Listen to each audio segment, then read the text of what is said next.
Hey everyone, welcome to the ACM NYC Metro Health IT Special Interest Group webinar. My name is Syed Ahmad Bukhari. I'm an assistant professor at St. University. I'm pleased to introduce our first guest speaker, Dr. Qasim Bukhari. So Dr. Qasim is a computational neuroscientist at Megher Institute of Brain Research at MIT, which is a nation-leading research institute in brain research. He uses artificial intelligence tools to help further understanding the human brain. Dr. Qasim did his PhD in Switzerland in neuroscience, and he also has a master's degree in computer science from Finland and the electrical engineering degree from NAD University, Karachi. So today he will present about his work, personalized medicines using computational psychiatry. So over to you, Dr. Qasim. Thank you so much, Dr. Bukhari. So can I share my screen, right? Yeah, sure, please.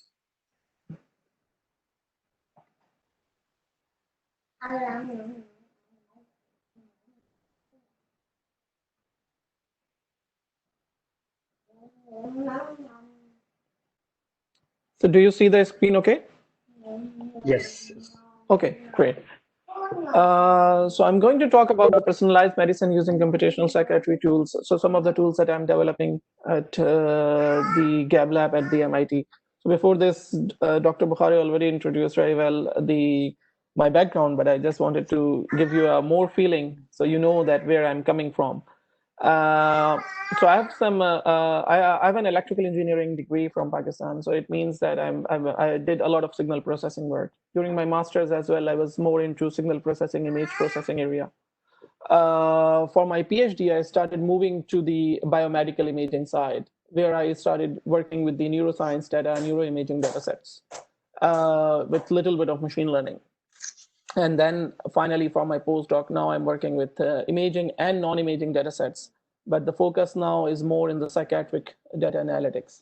So I use all sorts of machine learning, signal processing tools in order to achieve those things. So one of the biggest problems in the or the challenges in the psychiatric field is even though there had been a lot of success. For example, there was fMRI that was built around 80s, and then it started gaining popularity. We gained a lot of information about how different psychiatric disorders work. But adoption was a huge challenge. So when you look at the DSM-5, which is basically the diagnosis manual that all the psychiatrists refer to, there is no mention of fMRI. Forget about machine learning. I mean, they are not even discussing this because they do not even use fMRI. And fMRI is anyway something that usually as a physician, without the use of analytic tools, you are not able to interpret much because it's a time series data. So I would give like slight introduction of fMRI, what is fMRI when during the talk at a later stage. But because I'm not sure if how many of you are actually familiar with the fMRI and how it works. But in theory, what I wanted to say is like the state-of-the-art methods that have been developed in the neuroscience, the psychiatry practice has been very much disconnected from it. And the psychiatrists, for them, the way to actually, so there have been a lot of publications in the last 5 years that actually worked on the diagnosis, like the psychiatric diagnosis. So if somebody is having schizophrenia, how we can actually diagnose based on its brain images. So they usually take these brain images and do some machine learning analysis and then predict that, okay, this is this person has schizophrenia or this person has a certain kind of a disorder. But the problem is that when you go to the psychiatrists are never using it because they trust their own questionnaires-based tools much more than any of these computational tools. First thing is that they are not used to of using the technology. The second thing is that the diagnosis manual, basically all their studies and the reference book that they actually refer to do any of the diagnosis is not mentioning it. So there are so many different problems, and the DSM basically actually refers to like symptom-based diagnosis. So you basically ask the questions that how many times you had, for example, like suicide thoughts during the last week or last month, or how was your sleep during the last month, and these kind of questions. And based on these kind of questions, you basically start to have some kind of a probability, and you say, okay, that this is your diagnosis, because there are 7 out of 10 questions that you answered that goes in this direction, so you may have this thing.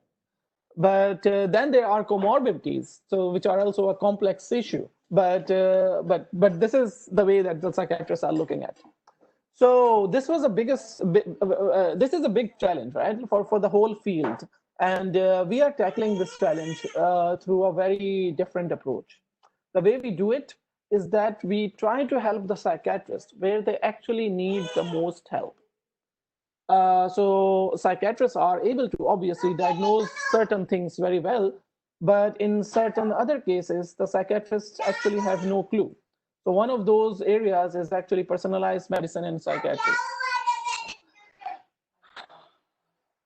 So one of the so for example, one of the things that psychiatrists do is like okay. So one thing I wanted to mention here is that usually whenever you are using the machine learning for diagnosis, then your ground truth remains what the psychiatrists have actually already diagnosed. So this is also a bias in itself, because you are basically, your ground truth is actually what the psychiatrists say. So you are basically training your machine learning algorithms to mimic the psychiatrist and not be better than that. But anyway, so one of the problems that what I was discussing is that that we wanted to solve this problem using that the solution that we help the psychiatrists where they need the most help. So I would be discussing 2 of the problems. One is the personalized disease progression in bipolar disorder, and the another example I would be using from my work, which is the personalized treatment, which is the social anxiety disorder. And I'm using machine learning to solve both of these problems. And the interesting things with both of these problems is that the psychiatrists really need help in both of these domains. So with the bipolar disorder, one of the very, very unique things is that it develops in children which have depression at the baseline. So maybe, for example, they are like 5 to 9 years old when they develop depression, but only 10% of those children actually with depression end up progressing to bipolar. What it means is 90% of the children keep the diagnosis of depression, and just 10% after, let's say, 10 years. So when they are in their teenage, 18, 19 years old, suddenly the diagnosis changes and they are diagnosed as bipolar. And so before the time that they have been diagnosed as bipolar, they keep on getting the medication of depression until the final bipolar disorder, of course. But there is a huge problem with that. The problem is that if you are giving the medication of depression to a bipolar disorder patient, then you are basically making its condition worse. So that's a huge issue, because you are basically treating them wrongly, even if it's 10% of the population, but you are treating them wrongly for the last 10 years. And then you suddenly realize that you have actually messed it up, and whatever you were giving was actually harming more than actually being useful. The other issue with this is that none of the psychiatrists in any part of the world can actually predict that who is going to progress to bipolar. So that's a huge, huge issue, because we basically don't have any medical, so medical science does not has not progressed that much to actually be able to identify this thing. There is one of the psychiatrists, a world famous psychiatrist. His name is Joe Biederman, and he's working at the Harvard Medical School here in Boston. And we are actually collaborating with him on this project. So all the data that I'm going to show was actually provided by him from his own patients. So he's one of the world leaders in trying to figure out some bipolar disorder patients. So he has some kind of guesses, which does not even know how he get it. He just gets some kind of a gut feeling, and then he says, okay, maybe like this person may become bipolar, and that's it. And even then, he's actually many of the times he is wrong. So he wanted to quantify all these things and see if there is something that can be more reliable and more reproducible, so can be actually implemented. For example, somebody who is living in a third world country may be able to benefit from it. So he had like 2,900 children, ages from 6 to 17. So this is the database that I'm describing, and they were recruited from 2 longitudinal studies, case control family studies, and they were longitudinal because they were tracked for 11 years. These children were first came at the baseline, where there was a normal psychiatric data that was recorded. So this normal psychiatric data is usually a bunch of questionnaires, and then there was a diagnosis. They kept on receiving the medication, whatever the medication the psychiatrist suggested. And then they came back 11 years. So obviously some percent of them, because there are so many children, so some percent of them developed bipolar. So they were all depressed children, okay? So they had a diagnosis of depression. So some percent of them actually ended up developing bipolar. How many of them? Perhaps around 10 to 12%, okay? So the average actually ranges in the same area. So, but what happens is that usually when they are coming back, it's a long study. It's a huge and very valuable data set. Then obviously there are sometimes that happens is that you have a lot of missing values. So the way that when I looked at it, then there were many missing values. We started predicting those missing values. Or if there were too many missing values from some of the variables, we basically removed those variables in order to use for our machine learning algorithm. I used extra trees in that, so it's a similar or a slight variation of the random forest, but the slight variation is just that the nodes are split extremely randomly. So there are both the variable index and the variable splitting value are chosen randomly. So that's basically the difference from the random forest. So we divided the data into 2 divisions. One was 75% of the data, and then 25% of the data. Theoretically, we didn't need it because we were doing the cross validation that we were adopting was repeated sampling cross validation. So even if we had used all 100% of the data and used this cross validation method on the whole data set, it would have been fine. But for many of the psychiatrists, they want to see that, okay, there was a new patient. So just to explain it to them that how it works, or that this was never used in any of the models, not even during the validation or the it was completely set apart. We used the 75% of the model. So 25% of the model was completely set apart from the beginning. Okay. And then the 75% of the data, we used it for the model development and validation. What it means is obviously like just I mentioned, we used the repeated sampling cross validation. I used it 5,000 times. So in the end, what I was able to do was I was able to generate 5,000 different accuracies. And I was able to generate 5,000 different sensitivity values, specificity values, and log and so on. The percents that you are seeing here, for example, in the upper table, are actually in percentage, because obviously the numbers when I'm coming it up with are huge, because the 5,000 times we did the repeated sampling cross-validation. So it means the 5,000 times the data was shuffled. It was split into test and training, and then a test was actually tested. So 5,000 times it was happening. So the number of total subjects, or whatever you refer to, like the number of predicted values in the test area became like much more than the actual data set. So the way I handled this was to show it in terms of percentage. So in the accuracy and sensitivity, we have a standard deviation because we have many means, right? Like we have many of the accuracies. So how I'm presenting it is the mean accuracy and the standard deviation of the accuracy. Because again, the same reason that we had a population here rather than one single accuracy. And then on the unseen 25% of the data. So again, like the performance is superbly good.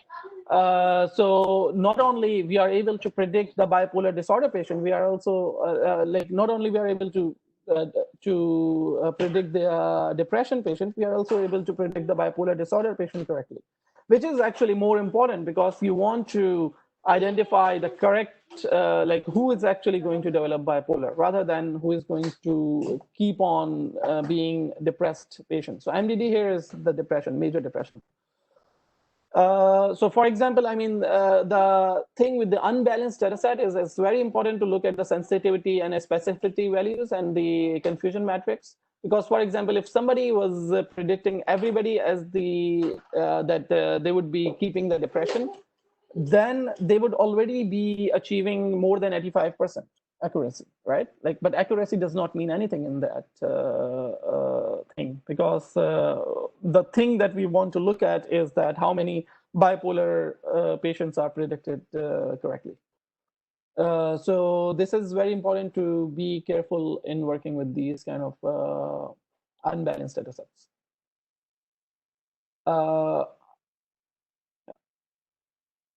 So the other thing that we wanted to know is, okay, so what are actually those features that played a significant role? Like which features were actually driving all this performance? Which was something super interesting, is that all of these features that we found, like the top features, were the behavioral problems and the social problems. And when we look at the literature, then there has already been some kind of a literature associated with this, that bipolar disorder patients have different social issues, have different behavioral problems, and so on. So all of these psychiatric tests that they performed were coming out as that were inputted into the machine learning model. The machine learning model picked them the behavioral problems as the most important one for driving its results. So you see, like for example, here the rule-breaking T-score. You see the school behavioral problems, aggressive T-score, problems with peers, and all these things are related to some of the social thing or the conduct disorder symptoms. Yeah, so for us, it was amazing that there is, because we were doing it completely data driven. For us, when it came out, we discussed it with the psychiatrists, and they were like, "Oh, wow, there is so much literature on this, but people are actually not using it as kind of a predictor, because nobody ever worked on it, and nobody realized that this could be a behavioral problem that differs them."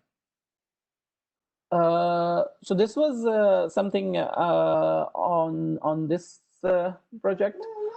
The second project I wanted to discuss was the social anxiety disorder problem project, where basically we worked on what is the optimal treatment. So I mean, it's a personalized medicine kind of a project, where we are trying, instead of finding the diagnosis, we are trying to find what is the optimal treatment. So again, I mean, in the beginning of the talk, I mentioned that we are trying to help the psychiatrists where they actually need the help, or where they are stuck, where they don't know what is the next step. So they are typically very good at diagnosis. So if there is a social anxiety disorder patient and he goes to a psychiatrist, then the psychiatrist won't have any problem in diagnosing him. Right? The problem comes when they have to identify that which is the optimal treatment for this person. Because, and it's not with social anxiety disorder alone, it's with almost every other disorder in mental disorders or psychiatry, that the psychiatrists have no clue actually that which is the best or the optimal treatment for this person. So they keep on trying medications after medication or the treatment after treatment. And this is why there is such a lag that the treatments work at much later. I mean, it takes like 2 years, 3 years, sometimes even more for one of the treatments to actually work, because the psychiatrists are simply trying one after the other. So again, I mean, this is I was for example, I mean, in social anxiety disorder, like 50% of the patients actually do not respond at all or remain significantly symptomatic after the first intervention. It means that the psychiatrist that has tried the first intervention, it does not go very well, and then he's going to try the another one and another one and another one until something works. So this is a huge problem actually in psychiatry. That's why instead of focusing on the diagnosis, we have actually started focusing on predicting the response to the therapies. So whether it be cognitive behavioral therapy, whether it be any other pharmaceutical therapy, pharmacological therapy, or anything else. So we started predicting the response to those treatments. So because this is something where the psychiatrists do not know much and would be happy to take any help. So, so I would just briefly describe the fMRI part. Like fMRI is basically the functional MRI, and it's a time series of the MRI. So in MRI, you just get to see a static signal. And in fMRI, the static signal is actually, it's not static, it's dynamic, because we are recording it over time. So it's a time series. And there are two typical approaches. One is the stimulus evoked. What it means is that we present some kind of a stimuli, like a movie or for example, in social anxiety disorder experiments, what we present to these patients is a happy face or a sad face or these kind of things. And we record the response while they are looking at these things, these faces. So this is the stimulus evoked, and the resting state, they simply lie down and do not do anything. And then we record the time series, that how the fluctuations are happening inside the brain. So we use both kind of data in our work, and in the task fMRI or from the task dataset, what we found that like there are certain regions that are able to predict the CBT outcomes when we are showing them the angry or neutral face and emotional or neutral scenes. Then when we compare the patients that are seeing these scenes during an experiment, and we were able to then plot or predict that how the response of the treatment would be for any of these patients. So this is something very interesting and exciting, because instead of predicting that whether this person is having a social anxiety disorder or not, we are basically now predicting a completely different thing, which is what would be the outcome if we give this person a cognitive behavioral therapy or one of the therapies. Then another thing what we did is we just that I mentioned, the resting state. So the resting state is a task free. So it means that the patient is simply lying on in the scanner. This is good because you can replicate it very easily. You are not bound to a certain experiment. So we also try to use this together with a diffusion MRI. So diffusion MRI is how the different basically it's looking at the diffusion molecules, but I mean at the end of the day what it's telling you is that how different brain structures are inside the brain using how the different nerves are connected from one to the other. So what we did is that we tried to again predict combining both of them.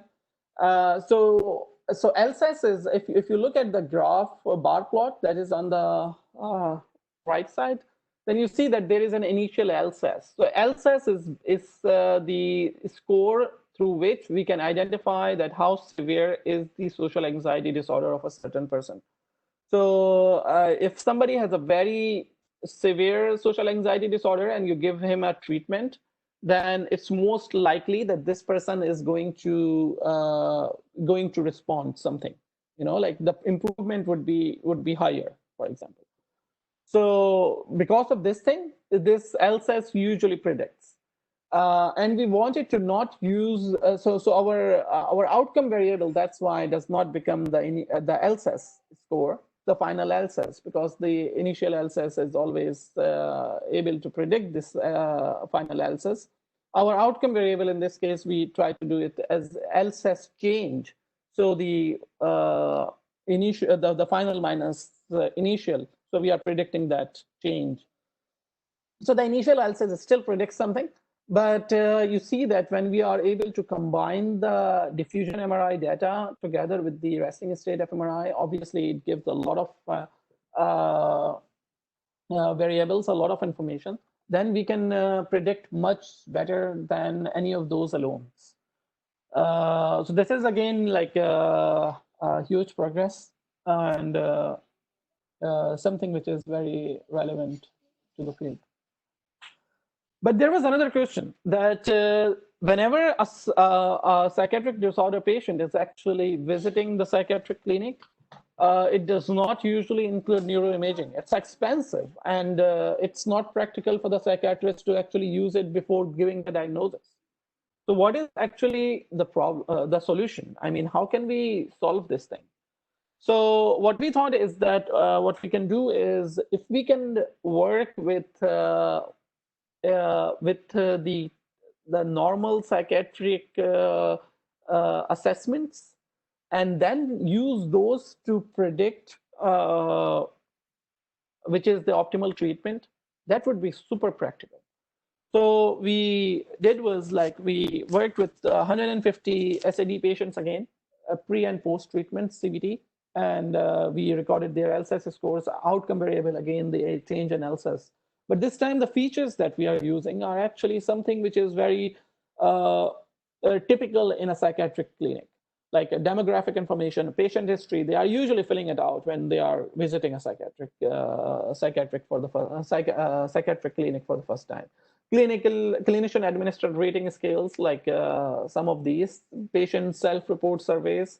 So some of these include, like, for example, did you had ADHD in the past? Do you currently have ADHD? Do you have any mental disorder? Do you have any comorbidity? So these kind of things. And the clinician administered rating scales are some of these quality of life related questions, or like Neo personality score. So Neo is a personality score and so on. So you basically try to look at how this person is, how this person is having a life situation, and so on. So these kind of assessments actually help because it gives you much more information than some simple questions. And each of these questions, so this is also very important, each of these scales that we are talking about has multiple questions. Like, for example, Neo has around 80 questions, if I remember correctly. Then Life Right has another 40 questions, and so on and so on. So all of these questions are very important. One of the other questionnaire that was included, I actually forgot to mention it here, was the LSAS questionnaire. So whenever you are giving a diagnosis that how severe is your LSAS, or what are how improved you are getting, or the diagnosis of social anxiety disorder, then you are basically giving this questionnaire as well. So we also used included the answers to those questions. Like it's a long list of questions.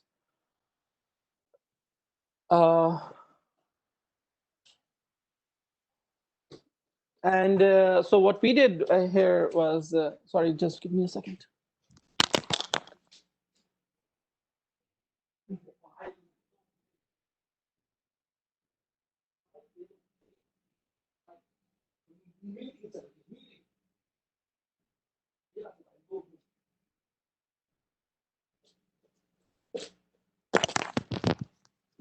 Yeah, sorry. So what we did is that we tried to use several different machine learning algorithms, and then we tried to predict through our model that whether we can predict the LSAS change.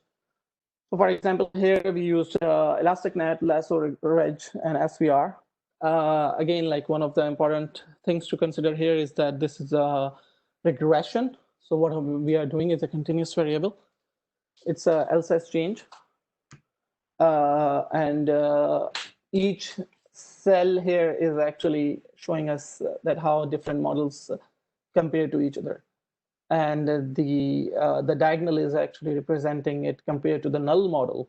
So a null model is simply that where we used a shuffled labels. So we say that, okay, this is a null hypothesis. So let's say, for example, if there is an effect or not. So in the null model, all the labels were actually shuffled. So obviously we should not predict it. Right. So again, like the color is indicating the effect size. So what we see here is that we are quite nicely able to predict many through actually several algorithms are predicting it. So the performance is pretty nice. So this is another way to show it, like how much variance we are explaining. It's around 30% of the variance, and almost all the three. So for example, Rage, Lasso, ElasticNet is around similar performance. SVR is slightly lower, but it's still, I mean, we see that the performance is very reasonable.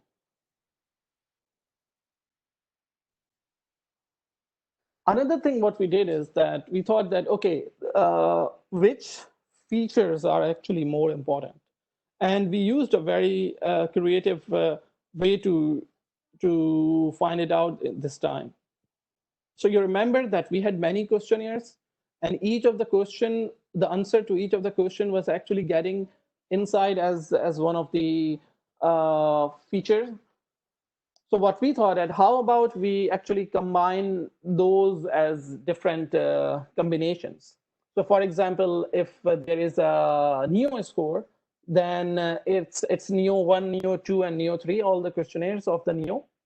And then there are, for example, LSAS questionnaire, then LSAS 1, 2, 3, 4, and all the questionnaires of LSAS.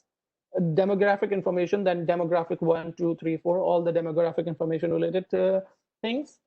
And then we try to brute force and identify different combinations. So for example, in the first go, we try to say that, okay, only put demographic information and see how much we can predict. In the next round, we say, okay, demographic information plus one of the clinical history question, and then how much we can predict. And then so on and so on and so on. So we then keep on adding different things, and we keep on playing with different combinations. So this took a lot of time because we were playing like we were really doing it brute forcing way, and we were trying each possible combination that is possible. But we found something super interesting, and this pattern was very nice.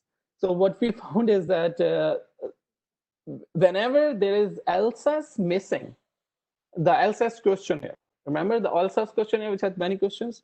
If that questionnaire is missing, then the performance does not go past around 15%. So this is the explained variance. And if that LSAS is actually included, so even if all the other things are included, it does not go past 15%. And if only the LSAS is there, nothing else, then it still can achieve us more than 25%. And then it goes up to 30% with addition of certain other variables. But the LSAS came up like as something which is very distinctive between in order to predict this. And we tested it in all different algorithms, and all of those algorithms were giving very similar results. So what we realized is that, which if we look back, it actually also makes sense that the LSAS questionnaires are actually predicting. But the thing is that this was not being used in the psychiatry setting. And none of the psychiatrists would actually guess it, that LSAS would be so much important in predicting the treatment response outcome. So basically, using this questionnaire, which is already being used in the psychiatry, but never looked at through the lens of machine learning, one can actually predict which is the right treatment for this person. The other work that I'm doing with my colleagues is the reproducible data analysis.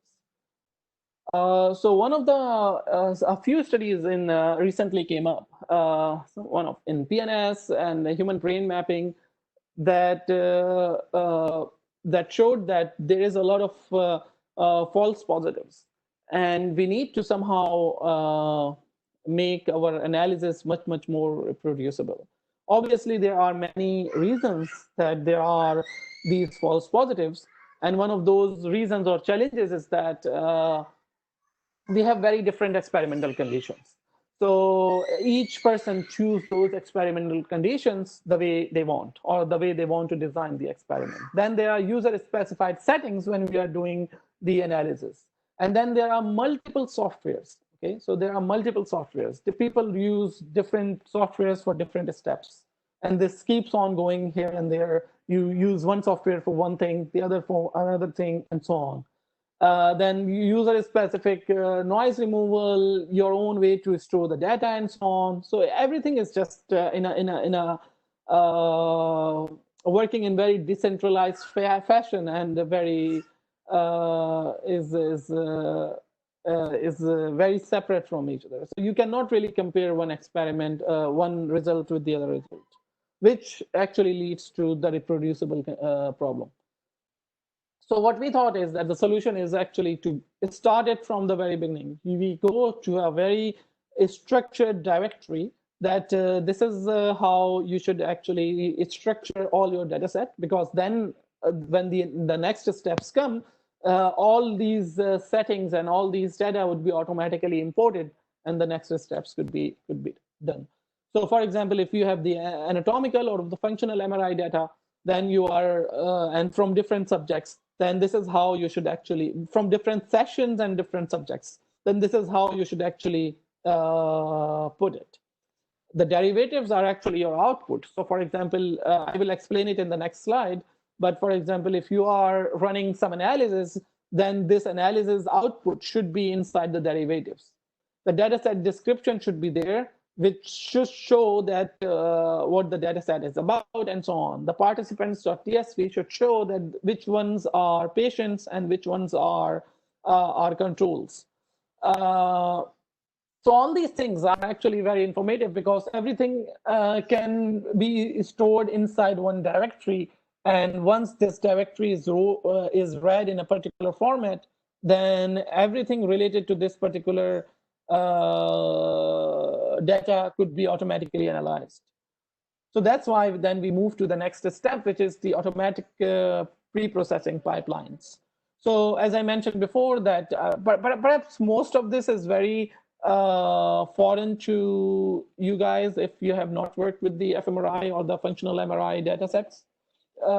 So I would just very briefly and quickly explain these things in a simplistic versions. So we have a lot of different pre-processing pipelines. And again, like I mentioned, different softwares are good in processing different parts.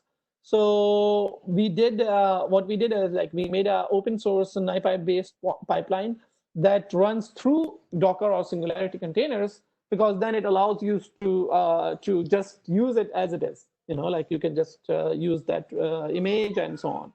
And this uses already a combination of tools from different softwares. So the best implementations are used at each step, and with the minimal settings. So you don't actually have to set anything. It runs automatically. It takes your directory, it reads it, and identifies all the subjects, and then start processing it.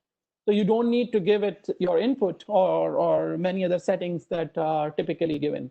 And that's why it is minimal processing, minimal pre-processing, we call it, because this is what everybody would do. So how much, for example, smoothing you need to do at your dataset, this is something that is more debatable. So we keep it open that the user can decide whatever smoothing he needs to do.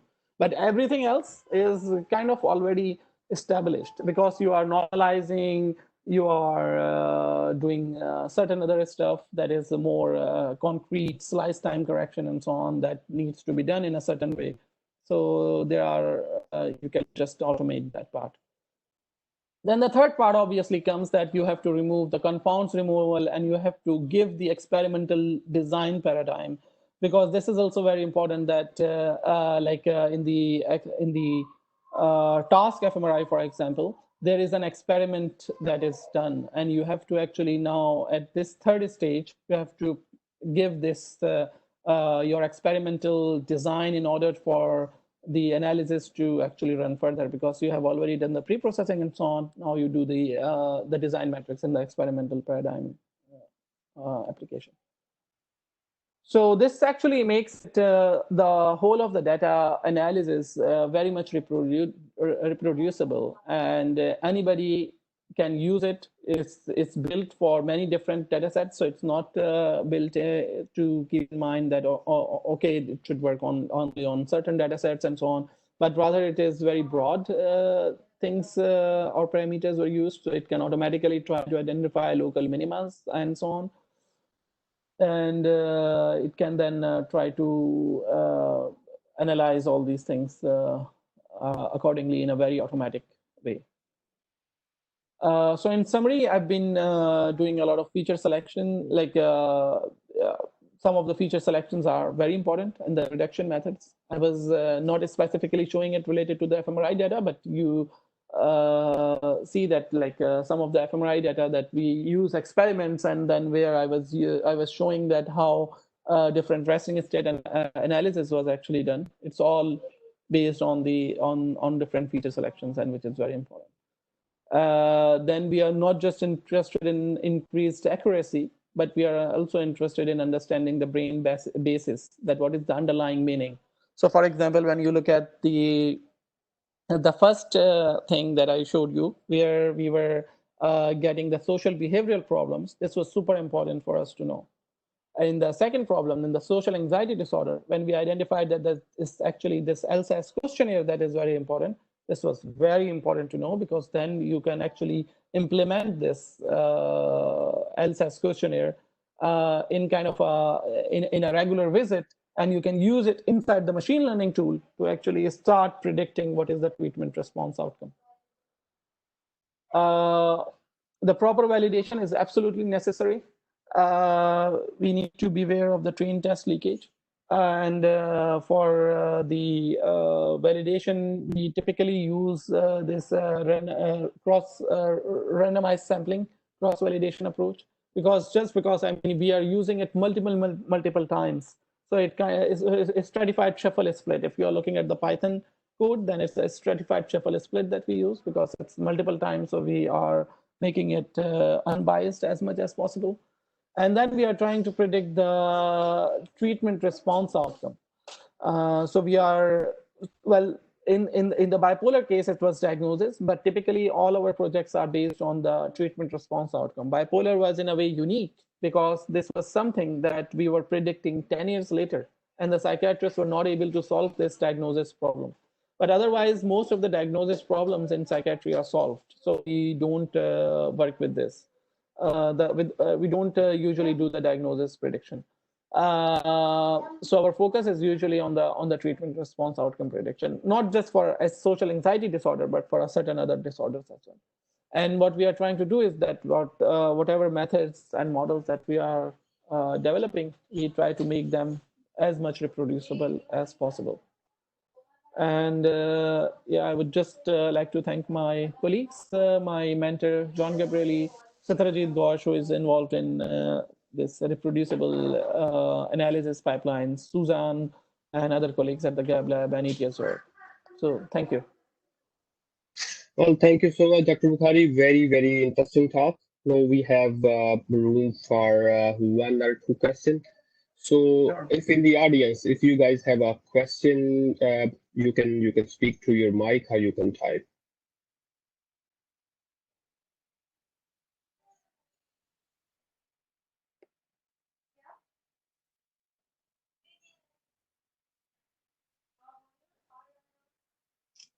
Okay, so I have a question. In the first part, uh, you mentioned that the psychiatrists and psychologists are still reluctant to use the fMRI and other the modalities that we have.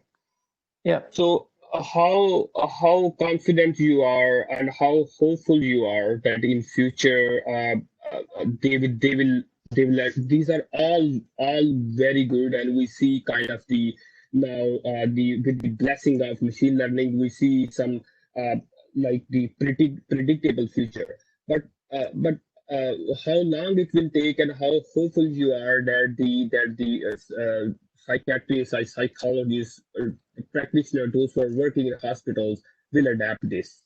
Yeah. So very good question. So that's actually why I mentioned this thing that the psychiatrists are very reluctant in using these things, is because we are addressing this issue. So usually what happens is that, well, the reason that psychiatrists are reluctant is because they think that their own questionnaires can help. And they do help. I mean, once we are saying that whatever your questionnaires are the ground truth, then we are actually telling them that your questionnaires work, but we can also remove the personal bias from your questionnaires, make it automatic by applying machine learning. So they say that, okay, you are doing all these things, but if it is working and this is the ground truth, why not we only use what we are already doing and not switch? So you see, so this is the problem. But if we try to help them somewhere where they cannot help themselves, or they are not able to find a solution, then this is something they are very interested in using already, right? So this Right. is the reason, actually, the Joe Biederman, which is the psychiatrist we are working with in the bipolar disorder dataset, came to us that, okay, I'm doing this, but I'm not able to still do it for like as good as I would have liked to, like to predict that who is going to become bipolar after 10 years. I mean, you have to you have to predict it or know it 10 years in advance in order to give the right medication. Or if I want to replicate myself and go into a third world country, how do I do that? Because he is the only one in the whole world. I mean, he's the most cited psychiatrist in the whole world, right? Like if you look Right. him up, it's the Joe Biederman. Uh, so then it becomes a challenge, and this is where the psychiatrists are very happy to take help from any of the computational models, because they know that they cannot solve it without those models. And similar is the treatment response outcome. So in the treatment response outcome domain, the psychiatrists do not know that which is the right medication, and that's why the 50% of the first interventions are actually not working. So the only solution to this is actually start using some of these modern tools, because this is where we can actually help. And this completely changed because we are now saving time, saving money, and saving so much things that would not have been possible without actually using this thing. We are predicting before giving the treatment that this would be the response if the treatment is given to you. So we can actually avoid giving this treatment to you. So, All right. so the psychiatrists are actually very interested in using these kind of approaches. For this psychiatric social anxiety disorder project, we are working with Stephen Greibel, and he's one of the psychiatrists in the social anxiety disorder, and he's also super interested in using it. I mean, he's basically, we are trying to build it into an app so that whenever somebody actually goes into a psychiatric clinic, they can use this algorithm automatically to predict that how much whether this certain treatment should be given or not. Okay, so this there. So your last sentence goes to my second question. So, we have a question from the audience. Are you studying an analysis? Are you saying the analysis tools are available? So where are available? Are they available in the form of like on the GitHub, or available in the form of the app?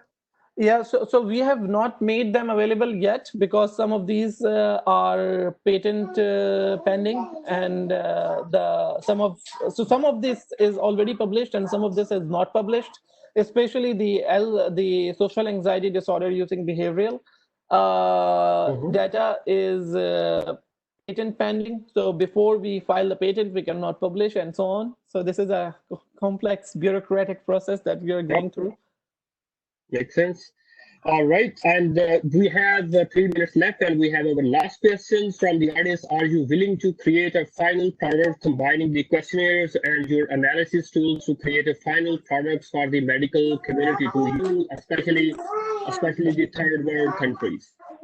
Oh yeah, so we are definitely interested in this, and I think that not only this thing that we use the current data sets that we are using, but even for the wider data sets, if any of you have some kind of data sets that you would like to use it in terms of predicting the response outcome, I would be more than happy to share the code or to share other stuff with you guys so we can work together and collaborate. Perfect. Well, thank you so much. So, on behalf of the ACM NYC Metro Health IT Special Interest Group, I thanks to our speaker. And since we are almost yeah, so we are have a 2 minutes left. Again, I'll go to the audience if you have more questions. So you can ask. Otherwise, we can just end our session.